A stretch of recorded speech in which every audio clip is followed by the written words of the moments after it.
George Soros is a Hungarian-born American business magnate, investor, and philanthropist. He is the chairman of Soros Fund Management.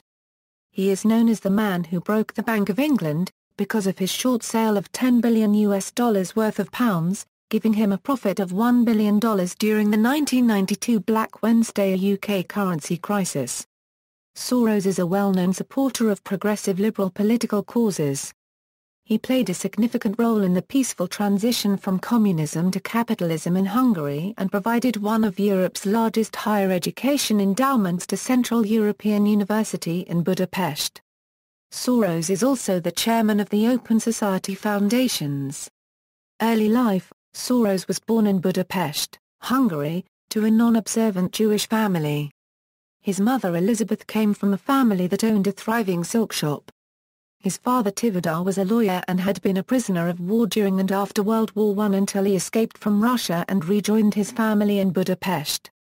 The two married in 1924. Tivadar was an Esperantist writer and taught Soros to speak Esperanto in his childhood. Soros later said that he grew up in a Jewish home and that his parents were cautious with their religious roots. Soros was 13 years old in March 1944 when Nazi Germany occupied Hungary. Soros took a job with the Jewish Council, which had been established during the Nazi occupation of Hungary. Soros later described this time to writer Michael Lewis. The Jewish Council asked the little kids to hand out the deportation notices. I was told to go to the Jewish Council. And there I was given these small slips of paper. It said report to the Rabbi Seminary at Nina. And I was given this list of names. I took this piece of paper to my father. He instantly recognized it. This was a list of Hungarian Jewish lawyers. He said, "You deliver the slips of paper and tell the people that if they report they will be deported." Later that year, at age 14, Soros lived with and posed as the godson of an employee of the Hungarian Ministry of Agriculture. The official was at one point ordered to inventory the remaining contents of the estate of a wealthy Jewish family that had fled the country. Rather than leave the young Soros alone in the city, the official brought him along. The next year, 1945, Soros survived the Battle of Budapest, in which Soviet and German forces fought house to house through the city. Soros emigrated to England in 1947 and became an impoverished student at the London School of Economics. While a student of the philosopher Karl Popper, Soros worked as a railway porter and as a waiter. A university tutor requested aid for Soros, and he received £40 from a Religious Society of Friends charity. In a discussion at the Los Angeles World Affairs Council in 2006, Alvin Shuster, former foreign editor of the Los Angeles Times, asked Soros, "How does one go from an immigrant to a financier? A. When did you realize that you knew how to make money?"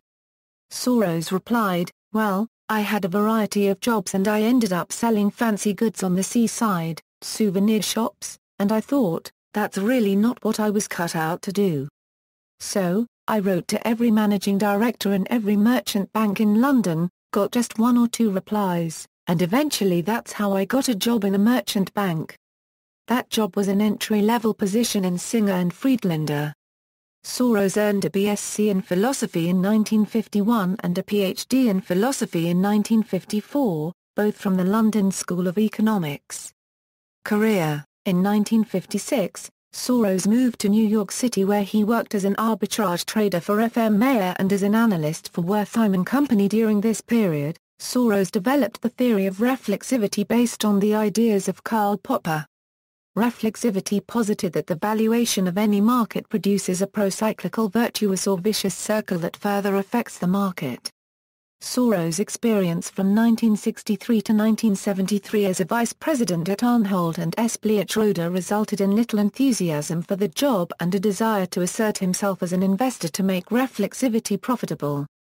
In 1967, First Eagle Funds created an opportunity for Soros to run an offshore investment fund as well as the Double Eagle Hedge Fund in 1969. In 1973, due to regulatory restrictions limiting his ability to run the funds, Soros resigned from his First Eagle funds. He then established the Quantum Fund in partnership with Jim Rogers, hoping to earn $500,000 after 5 years to support his ambitions as a writer and philosopher. In 1970, Soros founded Soros Fund Management and became its chairman. Among those who held senior positions there at various times were Jim Rogers, Stanley Druckenmiller, Mark Schwartz, Keith Anderson, and Soros' two sons. In August 2010, Soros bought a 4% stake in the Bombay Stock Exchange for about $35 a million. In July 2011, Soros announced that he had returned funds from outside investors' money and instead invested funds from his $24.5 billion family fortune due to U.S. Securities and Exchange Commission disclosure rules. The Quantum Fund has generated $40 billion since its inception in 1973, including $5.5 billion in 2013, making it again the most successful hedge fund in history. Currency speculation. Soros had been building a huge position in pound sterling for months leading up to September 1992. Soros recognized the unfavorable position at which the United Kingdom joined the exchange rate mechanism. For Soros, the rate at which the United Kingdom was brought into the exchange rate mechanism was too high, their inflation was also much too high, and British interest rates were hurting their asset prices. On September 16, 1992, Black Wednesday, Soros Fund sold short more than $10 billion in pounds, profiting from the UK government's reluctance to either raise its interest rates to levels comparable to those of other European exchange rate mechanism countries or to float its currency. Finally, the UK withdrew from the European exchange rate mechanism, devaluing the pound. Soros's profit on the bet was estimated at over $1 billion. He was dubbed the man who broke the Bank of England. In 1997, the UK Treasury estimated the cost of Black Wednesday at £3.4 a billion. On Monday, October 26, 1992, The Times quoted Soros as saying, "Our total position by Black Wednesday had to be worth almost $10 a billion. We plan to sell more than that." In fact, when Norman Lamont said just before the devaluation that he would borrow nearly $15 a billion to defend sterling, we were amused because that was about how much we wanted to sell. Stanley Druckenmiller, who traded under Soros, originally saw the weakness in the pound. Soros' contribution was pushing him to take a gigantic position. In 1997, during the Asian financial crisis, the Prime Minister of Malaysia Mahathir bin Mohamad accused Soros of using the wealth under his control to punish the Association of Southeast Asian Nations for welcoming Myanmar as a member. Following on a history of anti-Semitic remarks, Mahathir made specific reference to Soros' Jewish background and implied Soros was orchestrating the crash as part of a larger Jewish conspiracy. 9 years later, in 2006, Mahathir met with Soros and afterwards stated that he accepted that Soros had not been responsible for the crisis. In 1998's The Crisis of Global Capitalism, Open Society Endangered, Soros explained his role in the crisis as follows. The financial crisis that originated in Thailand in 1997 was particularly unnerving because of his scope and severity. By the beginning of 1997, it was clear to Soros Fund Management that the discrepancy between the trade account and the capital account was becoming untenable. We sold short the Thai baht and the Malaysian ringgit early in 1997 with maturities ranging from 6 months to a year. Subsequently, Prime Minister Mahathir of Malaysia accused me of causing the crisis, a wholly unfounded accusation. We were not sellers of the currency during or several months before the crisis. On the contrary, we were buyers when the currencies began to decline. Euro, we were purchasing ringgits to realize the profits on our earlier speculation. The nominal US dollar GDP of the ASEAN fell by $9.2 billion in 1997 and $218.2 billion in 1998. Economist Paul Krugman is critical of Soros' effect on financial markets. A body who has read a business magazine in the last few years can be unaware that these days there really are investors who not only move money in anticipation of a currency crisis, but actually do their best to trigger the crisis for fun and profit. These new actors on the scene do not yet have a standard name. My proposed term is ʻsɔroʊs. Public predictions. Soros' book, the new paradigm for financial markets, described a super bubble that had built up over the past 25 years and was ready to collapse. This was the third in a series of books he has written that have predicted disaster. As he states, "I have a record of crime warfare. I did it first in The Alchemy of Finance, then in The Crisis of Global Capitalism, and now in this book." So it's 3 books predicting disaster. The boy cried wolf 3 to Mises. The wolf really came. He ascribes his own success to being able to recognize when his predictions are wrong. "I'm only rich because I know when I'm wronger. I basically have survived by recognizing my mistakes. I very often used to get backaches due to the fact that I was wrong. Whenever you are wrong you have to fight or take flight. When I make the decision, the backache goes away." In February 2009, Soros said the world financial system had effectively disintegrated, adding that there was no prospect of a near-term resolution to the crisis. "We witnessed the collapse of the financial system. It was placed on life support, and it's still on life support. There's no sign that we are anywhere near a bottom." Insider trading conviction. In 1988, Soros was interested in purchasing shares in French companies. The Socialist Party had lost its majority of seats in the Assembly, and the new government under Jacques Chirac had instituted an aggressive privatization program. Many people considered shares in the newly privatized companies undervalued. During this period, a French financier named Georges Parr Copyright contacted one of Soros' advisors in an effort to assemble a group of investors to purchase a large amount of shares in Soros Copyright Tar Copyright Gar Copyright Na Copyright Rail, a leading French bank that was part of the program. The advisor reported to Soros that Parr Copyright Bro's plan was ambiguous and included an implausible takeover plan, which later failed. On that advice, and without ever having met the financier, Soros decided against participating. He did, however, move forward with his strategy of accumulating shares in 4 French companies, Soros Copyright Tar Copyright Gar Copyright Na Copyright Rail, as well as Suez, Paribas and the Compagnie Gar Copyright Na Copyright Rail da Perma-Electricité Copyright. In 1989, the Commission des Opérations Copyright Rations de Bourse conducted an investigation of whether Soros' transaction in Soros Copyright Tar Copyright Gar Copyright Na Copyright Rail should be considered insider trading. Soros had received no information from the Soros Copyright Tar Copyright Gar Copyright Na Copyright Rail, and had no insider knowledge of the business, but he did possess knowledge that a group of investors was planning a takeover attempt. The COB concluded that the statutes, regulations and case law relating to insider trading did not clearly establish that a crime had occurred, and that no charges should be brought against Soros. Several years later, a Paris-based prosecutor reopened the case against Soros and 2 other French businessmen, disregarding the COB's findings. This resulted in Soros' 2005 conviction for insider trading by the Court of Appeals. The French Supreme Court confirmed the conviction on June 14, 2006, but reduced the penalty to $940,000. Punitive damages were not sought because of the delay in bringing the case to trial. Soros denied any wrongdoing, saying news of the takeover was public knowledge and it was documented that his intent to acquire shares of the company predated his own awareness of the takeover. His insider trading conviction was upheld by the highest court in France on June 14, 2006.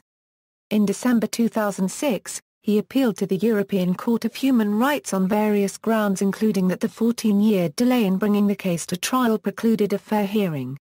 On the basis of Article 7 of the European Convention on Human Rights, stating that no person may be punished for an act that was not a criminal offence at the time that it was committed, the court agreed to hear the appeal. In October 2011, the court rejected his appeal in a 4-3 decision, saying that Soros had been aware of the risk of breaking insider trading laws. Sports. In 2005, Soros was a minority partner in a group that tried to buy the Washington Nationals, a Major League Baseball team. Some Republican lawmakers suggested that they might move to revoke baseball's antitrust exemption if Soros bought the team. In 2008, Soros' name was associated with AS Roma, an Italian association football team, but the club was not sold. Soros was also a financial backer of Washington Soccer LP, the group that owned the operating rights to Major League Soccer club DC United when the league was founded in 1995, but the group lost these rights in 2000. On August 21, 2012, the BBC reported SEC filings showing Soros acquired a roughly 1.9% stake in English football club Manchester United through the purchase of 3.1 million of the club's Class A shares. Philanthropy. Soros has been active as a philanthropist since the 1970s, when he began providing funds to help black students attend the University of Cape Town in apartheid South Africa, and began funding dissident movements behind the Iron Curtain. Soros' philanthropic funding includes efforts to promote non-violent democratization in the post-Soviet states. These efforts, mostly in Central and Eastern Europe, occur primarily through the Open Society Foundations and National Soros Foundations, which sometimes go under other names. As of 2003, PBS estimated that he had given away a total of $4 billion. The OSI says it has spent about $500 a million annually in recent years. In 2003, former Federal Reserve Chairman Paul Volcker wrote in the foreword of Soros' book The Alchemy of Finance. George Soros has made his mark as an enormously successful speculator, wise enough to largely withdraw when still way ahead of the game. The bulk of his enormous winnings is now devoted to encouraging transitional and emerging nations to become open societies, open not only in the sense of freedom of commerce but more importante tolerant of new ideas and different modes of thinking and behavior. Time magazine in 2007 cited two specific projects: $100 a million toward Internet infrastructure for regional Russian universities, and $50 a million for the Millennium Promise to eradicate extreme poverty in Africa while noting that Soros had given $742 a million to projects in the U.S., and given away a total of more than $7 billion. Other notable projects have included aid to scientists and universities throughout Central and Eastern Europe, help to civilians during the siege of Sarajevo, and Transparency International. Soros also pledged an endowment of $420 million to the Central European University. The Nobel Peace Prize winner Muhammad Yunus and his microfinance bank Grameen Bank received support from the OSI. According to National Review, the Open Society Institute gave $20,000 in September 2002 to the Defense Committee of Lynn Stewart, the lawyer who has defended alleged terrorists in court and was sentenced to 2 years in prison for providing material support for a terrorist conspiracy via a press conference for a client. An OSI spokeswoman said, "It appeared to us at that time that there was a right to counsel issue worthy of our support." In September 2006, Soros pledged $50 a million to the Millennium Promise, led by economist Jeffrey Sachs, to provide educational, agricultural, and medical aid to help villages in Africa enduring poverty. The New York Times termed this endeavor a departure for Soros, whose philanthropic focus had been on fostering democracy and good government, but Soros noted that most poverty resulted from bad governance. He received honorary doctoral degrees from the New School for Social Research, the University of Oxford in 1980, the Corvinus University of Budapest, and Yale University in 1991. Soros also received the Yale International Center for Finance Award from the Yale School of Management in 2000, as well as the Laurea Honoris Causa, the highest honor of the University of Bologna, in 1995. Soros played a role in the peaceful transition from communism to capitalism in Hungary and provided a substantial endowment to Central European University in Budapest. Later, the Open Society Institute's programs in Georgia were considered by Russian and Western observers to have been crucial in the success of the Rose Revolution. In the United States, he donated large sums of money in an effort to defeat President George W. Bush's bid for re-election in 2004. In 2010, he donated $1 a million in support of Proposition 19, which would have legalized marijuana in the state of California. He was an initial donor to the Center for American Progress, and he continues to support the organization through the Open Society Foundations. The Open Society Foundations has active programs in more than 60 countries around the world, with total expenditures currently averaging approximately $600 a million a year. Political Donations and Activism, United States. In an interview with The Washington Post on November 11, 2003, Soros said that removing President George W. Bush from office was the central focus of my life, and a matter of life and death. He said he would sacrifice his entire fortune to defeat Bush if someone guaranteed it. Soros gave $3 a million to the Center for American Progress, $2.5 a million to MoveOn.org, and $20 a million to America Coming Together. These groups worked to support Democrats in the 2004 election. On September 28, 2004, he dedicated more money to the campaign and kicked off his own multi-state tour with a speech, "Why We Must Not Re-elect President Bush," delivered at the National Press Club in Washington, D.C. The online transcript to this speech received many hits after Dick Cheney accidentally referred to factcheck.org as factcheck.com in the vice presidential debate, causing the owner of the domain to redirect all traffic to Soros' site. When Soros was asked in 2006 about his statement in the Age of Fallibility that the main obstacle to a stable and just world order is the United States, he responded that it happens to coincide with the prevailing opinion in the world. And I think that's rather shocking for Americans to hear. The United States sets the agenda for the world. And the rest of the world has to respond to that agenda. By declaring a war on terror after September 11, we set the wrong agenda for the world. When you wage war, you inevitably create innocent victims. Soros was not a large donor to U.S. political causes until the 2004 presidential election, but according to the Center for Responsive Politics, during the 2003-2004 election cycle, Soros donated $23,581,000 to various 527 groups dedicated to defeating President Bush. A 527 group is a type of American tax-exempt organization named after a section of the United States Tax Code, 26 U.S.C. A Section 527. After Bush's re-election, Soros and other donors backed a new political fundraising group called Democracy Alliance, which supports progressive causes and the formation of a stronger progressive infrastructure in America. In August 2009, Soros donated $35 a million to the state of New York to be earmarked for underprivileged children and given to parents who had benefit cards at the rate of $200 per child aged 3 through 17, with no limit as to the number of children that qualified. An additional $140 a million was put into the fund by the state of New York from money they had received from the 2009 Federal Recovery Act.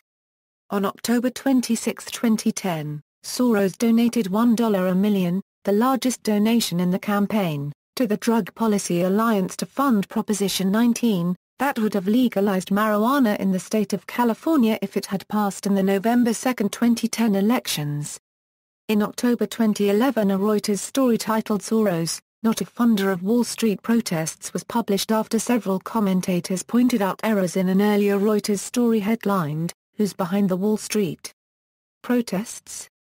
with a lead stating that the Occupy Wall Street movement may have benefited indirectly from the largesse of one of the world's richest men, Soros. Reuters' follow-up article also reported a Soros spokesperson and Adbusters co-founder call LASN both saying that Adbusters which was the catalyst for the first Occupy Wall Street protests had never received any contributions from Soros, contrary to Reuters' earlier story which reported that indirect financial links existed between the two as late as 2010. On September 27, 2012, Soros announced that he was donating $1 million to the Super PAC Priorities USA Action. In October 2013, Soros donated $25,000 to Ready for Hillary, becoming a co-chair of the Super PAC's National Finance Committee. Central and Eastern Europe, according to Waldemar A. Nielsen, an authority on American philanthropy, Soros has undertaken nothing less than to open up the once closed communist societies of Eastern Europe to a free flow of ideas and scientific knowledge from the outside world. From 1979, as an advocate of open societies, Soros financially supported dissidents including Poland's Solidarity Movement, Charter 77 in Czechoslovakia and Andrei Sakharov in the Soviet Union. In 1984, he founded his first Open Society Institute in Hungary with a budget of $3 a million, Since the fall of the Soviet Union, Soros funding has continued to play an important role in the former Soviet sphere. His funding of pro-democratic programs in Georgia was considered by Russian and Western observers to be crucial to the success of the Rose Revolution, although Soros has said that his role has been greatly exaggerated. Alexander Lohmeyer, Secretary of the Georgian Security Council and former Minister of Education and Science, is a former executive director of the Open Society Georgia Foundation, overseeing a staff of 50 and a budget of $2,500,000. Former Georgian Foreign Minister Saloma Țăorobișvili wrote that institutions like the Soros Foundation were the cradle of democratization and that all the NGOs which gravitated around the Soros Foundation undeniably carried the revolution. She opines that after the revolution the Soros Foundation and the NGOs were integrated into power. Some Soros-backed pro-democracy initiatives have been banned in Kazakhstan and Turkmenistan. Asi Kurtulus, head of the Social Transparency Movement Association in Turkey, said in an interview that Soros carried out his will in Ukraine and Georgia by using these NGOs. Last year Russia passed a special law prohibiting NGOs from taking money from foreigners. I think this should be banned in Turkey as well. In 1997, Soros had to close his foundation in Belarus after it was fined $3 million by the government for tax and currency violations. According to the New York Times, the Belarusian President Alexander Lukashenko has been widely criticized in the West and in Russia for his efforts to control the Belarus Soros Foundation and other independent NGOs and to suppress civil and human rights. Soros called the fines part of a campaign to destroy independent society.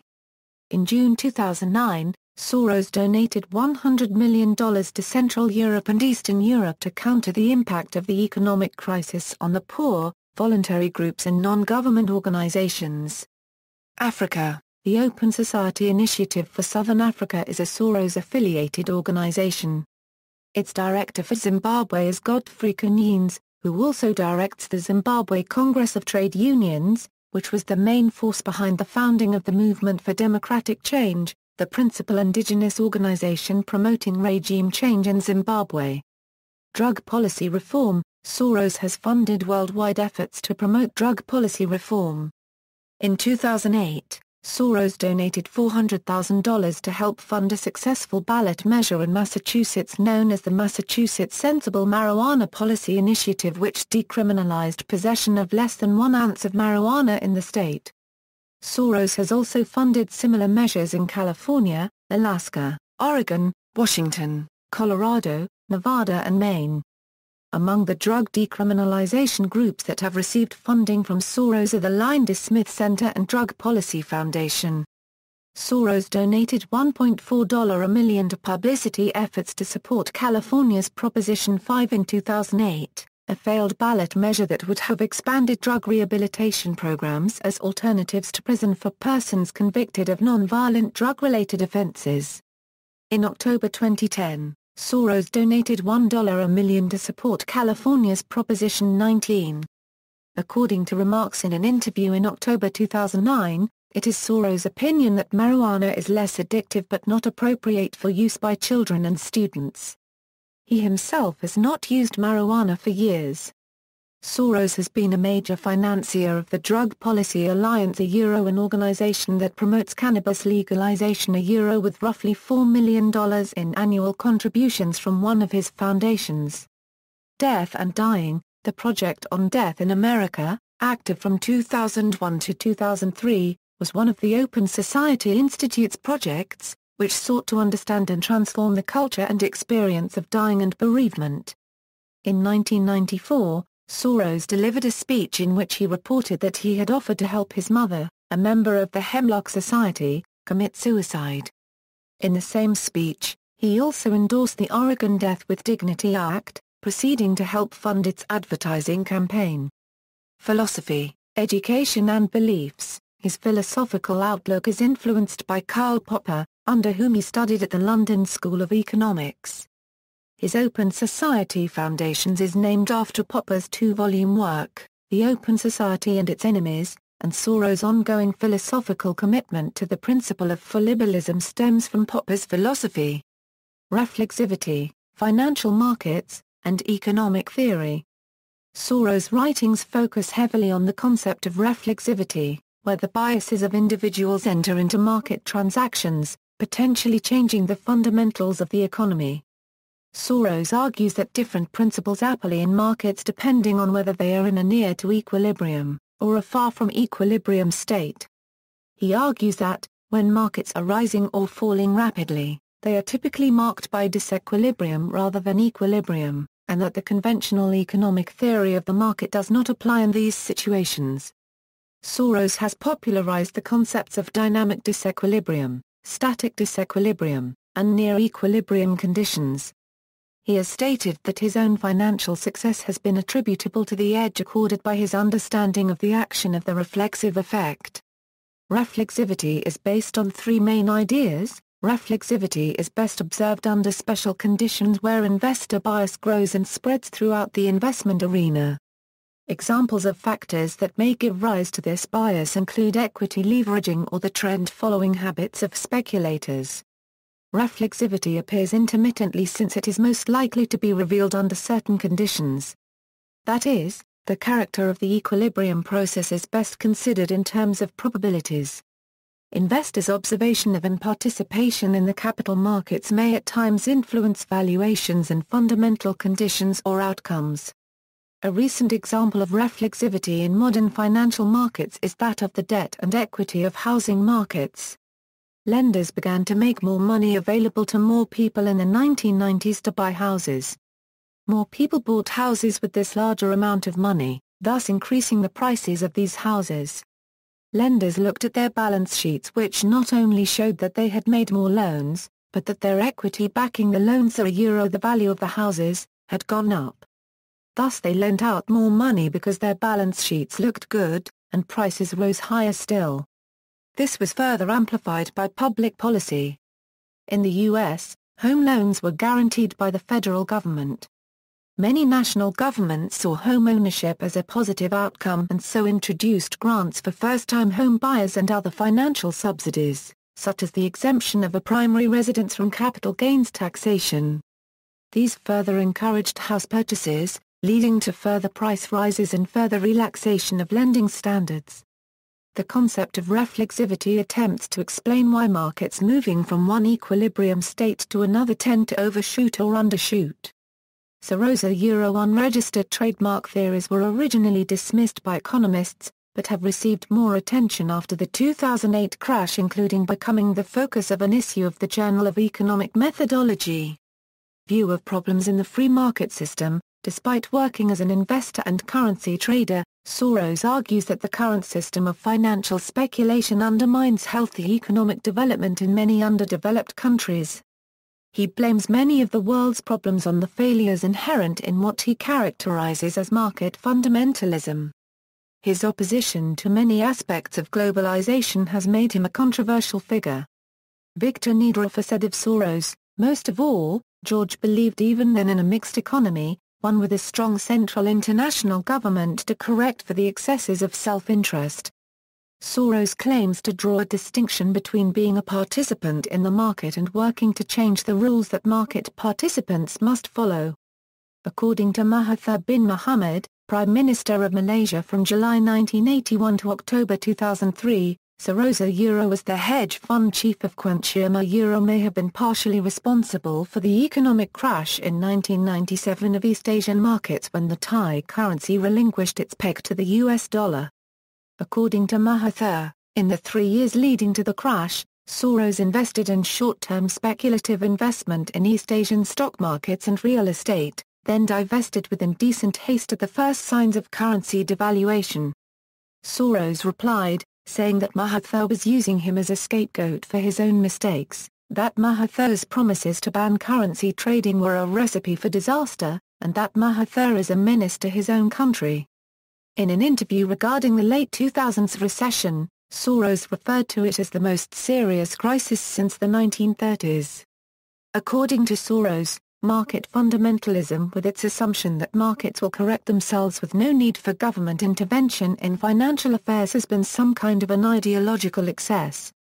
In Soros' view, the market's moods a mood of the markets being a prevailing bias or optimism-pessimism with which the markets look at reality actually can reinforce themselves so that there are these initially self-reinforcing but eventually unsustainable and self-defeating boom-bust sequences or bubbles.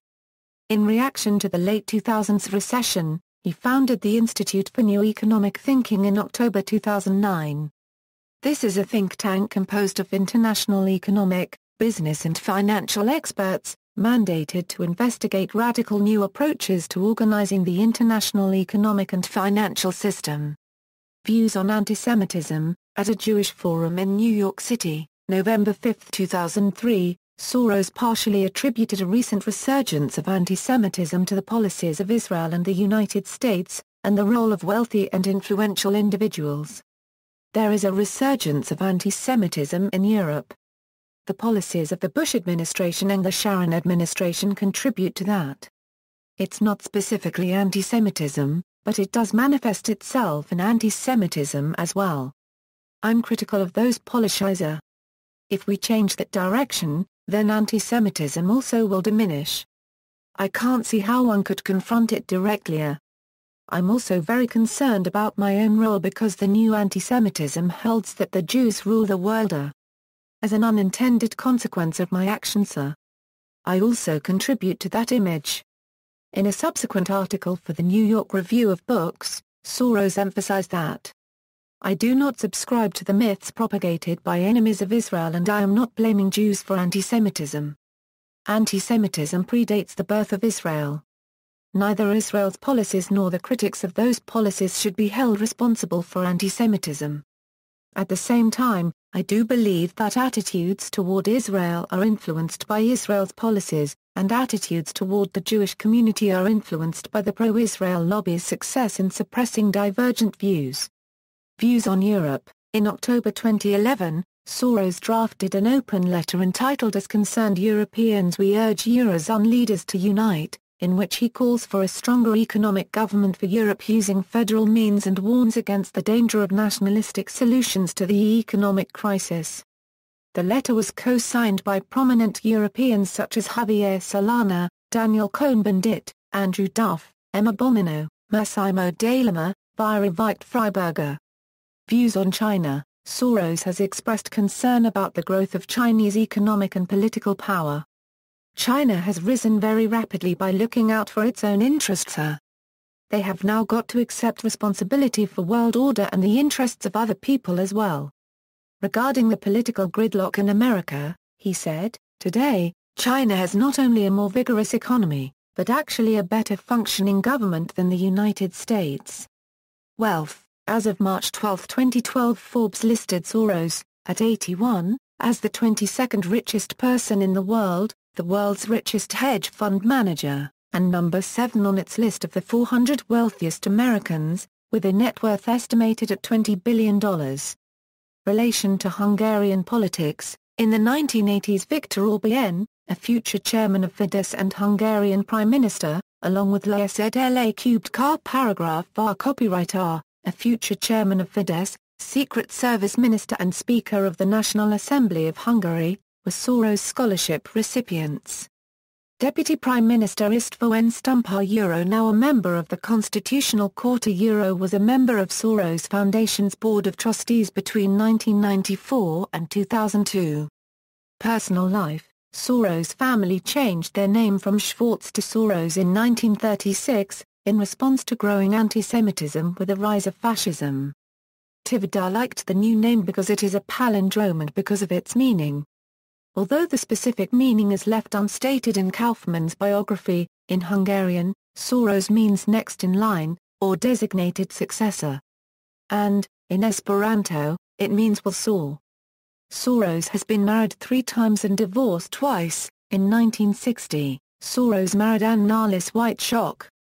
Anne Nahles was an ethnic German immigrant from Germany who had been orphaned during the war. Although she was not Jewish, she was well liked by Soros' parents as she had also experienced the deprivations and dislocation brought about by World War II. They divorced in 1983. They had 3 children: Robert Daniel Soros, the founder of the Central European University in Budapest, as well as a network of foundations in Eastern Europe. In 1992, he married Melissa Robin Schiff at the Temple Emmanuel in New York City. The Rabbi Drive David Posner officiated the ceremony.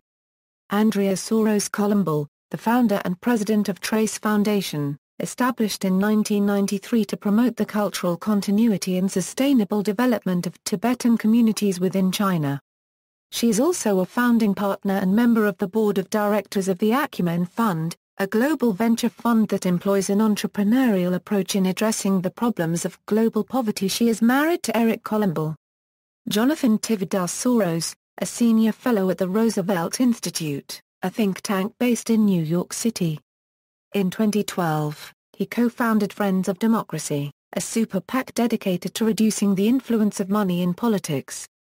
He is a graduate magna cum laude of Harvard Law School and the John F. Kennedy School of Government. He received his B.A. from Wesleyan University. In 1997, married Jennifer Ann Allen at the Siasconset Union Chapel in Nantucket, Massachusetts. The Reverend Edward B. Anderson, a Unitarian minister, officiated the ceremony. In 1983, he married Susan Weber, 25 years his junior. They divorced in 2005. They have 2 children, Alexander Soros. Alexander is also gaining prominence for his donations to social and political causes, focusing his philanthropic efforts on progressive causes that might not have widespread support. Alexander serves on the boards of Jewish Funds for Justice and Global Witness, and led the list of student political donors in the 2010 election cycle. Gregory James Soros, artist. Soros was engaged to Tamiko Bolton, whom he married on September 21, 2013. Bolton is the daughter of a Japanese-American nurse and a retired naval commander. She was raised in California, earned an MBA from the University of Miami, and runs an internet-based dietary supplement and vitamin sales company. Soros' elder brother Paul Soros, a private investor and philanthropist, died on June 15, 2013. Also an engineer, Paul headed Soros Associates and established the Paul and Daisy Soros Fellowships for Young Americans. He was married to Daisy Soros, who, like her husband, was a Hungarian Jewish immigrant, and with whom he had 2 sons, Peter and Jeffrey.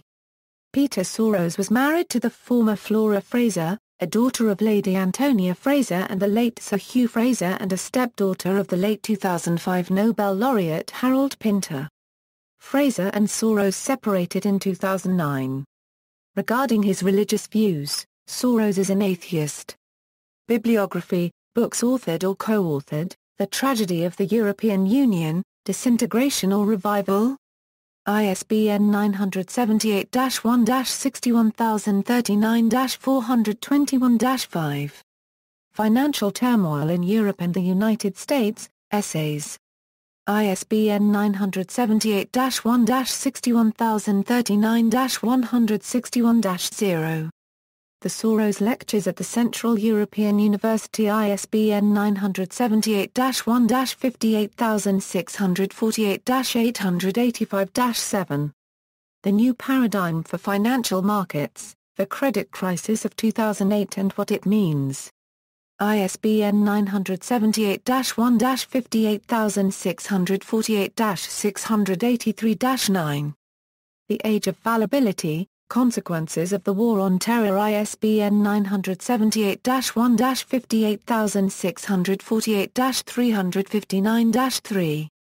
The Bubble of American Supremacy, Correcting the Misuse of American Power. ISBN 978-1-58648-217-6, George Soros on Globalization. ISBN 978-1-58648-125-4, Open Society, Reforming Global Capitalism. ISBN 978-1-58648-019-6. With Mark Amadeus Nuterno, Science and the Open Society, The Future of Karl Popper's Philosophy. ISBN 978-963-9116-69-6, The Crisis of Global Capitalism, Open Society Endangered ISBN 978-1-891620-27-0. Soros on Soros, Staying Ahead of the Curve ISBN 978-0-471-12014-8, Underwriting Democracy, Encouraging Free Enterprise and Democratic Reform Among the Soviets and in Eastern Europe ISBN 978-0-02-930285-9, Opening the Soviet System ISBN 978-0-297-82055-0, The Alchemy of Finance ISBN 978-0- 671-66238-7, Journalism, George Soros, Why I Support Legal Marijuana, The Wall Street Journal, October 26, 2010. George Soros, The Crisis in the Euro, The New York Review of Books, August 19, 2010. George Soros, On Israel, America and AIPAC, The New York Review of Books, April 12, 2007. George Soros, The Bubble of American Supremacy, The Atlantic, December 2003. George Soros, The Bubble of American Supremacy, audio recording of The Atlantic article via assistive media, read by Grover Gardner, 18 minutes. George Soros, Soros on Brazil, Financial Times, August 13, 2002. George Soros, Bitter Thoughts with Faith in Russia, Moskovskaya Novosti. Translated from the Russian by Olga Kryazheva, February 27, 2000. George Soros, The Capitalist Threat, The Atlantic Monthly, February 1997.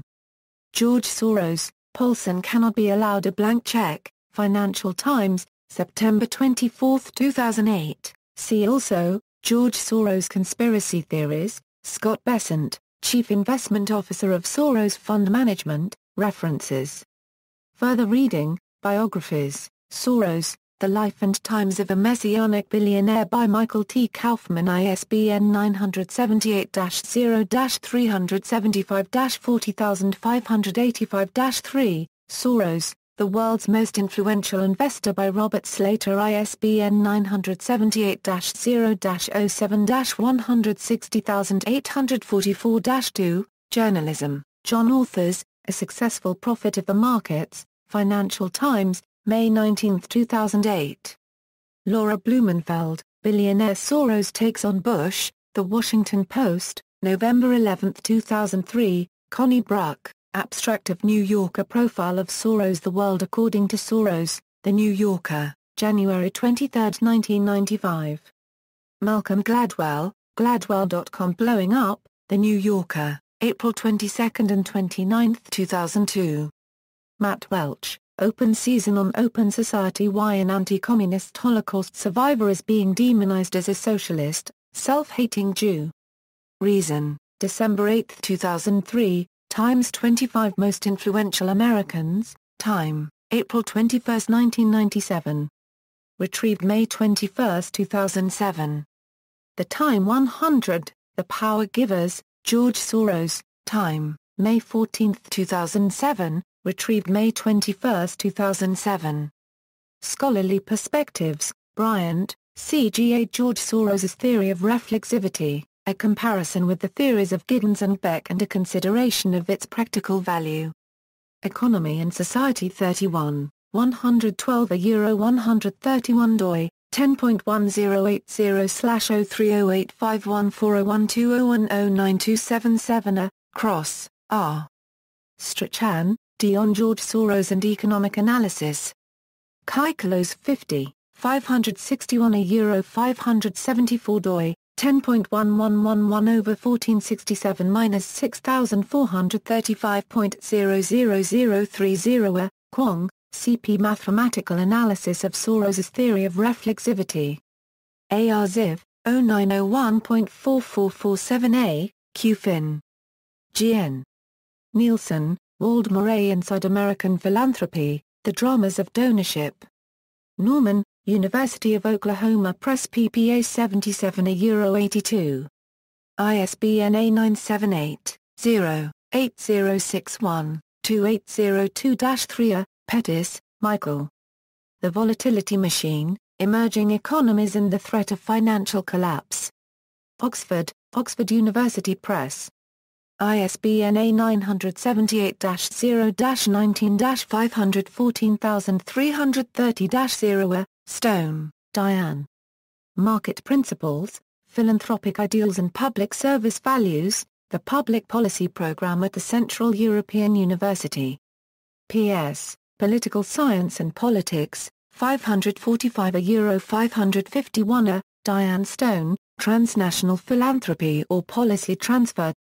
The Transnational Norms of the Open Society Institute, Policy and Politics, 38, 2, 2010, 269 Euro 87. Speeches, Testimony of George Soros to a Congressional Subcommittee, September 15, 1998, The Theory of Reflexivity delivered April 26, 1994 to the MIT Department of Economics World Economy, The Differences Between Natural and Social Science, Implications of Fallibility at IISc Bangalore, January 5, 2007, George Soros introduced by Lajos Bakros. George Soros lecture on the global financial crisis on November 11, 1 hour 16 minutes. Budapest, Hungary, CEU Business Scholar, testimony before the U.S. Senate Commerce Committee oversight hearing on FTC advanced rulemaking and oil market manipulation, the perilous price of oil. The New York Review of Books. September 25, 2008. Retrieved October 16, 2009. Interviews, Fareed Zakaria discussing economic crisis with George Soros on GPS, aired October 12, 2008. The Leonard Lepage Show. Euro Audio Archive, George Soros on Freedom, Frontline, The Crash, interviews George Soros, 1999 Wall Dollar Treat Week with Fortune. PBS, September 20, 2002, Challenge, The International Financial Crisis. Euro Internationale. Now with Bill Moyers. Transcript. David Brancaccio interviews a Booknotes interview with Soros on the bubble of American supremacy, correcting the misuse of American power, February 29, 2004. Rocket Boom, The Age of Fallibility, Google Video, Eric Schmidt, CEO of Google interviews George Soros, interview with George Soros, September 5, 2000, external links, media related to George Soros at Wikimedia Commons, official website, Open Society Foundations, Institute for New Economic Thinking, column archives at Project Syndicate, column archives at the New York Review of Books, appearances on C-SPAN, George Soros collected news and commentary at The Guardian, George Soros collected news and commentary at The New York Times, works by or about George Soros in libraries, Forbes.com, George Soros,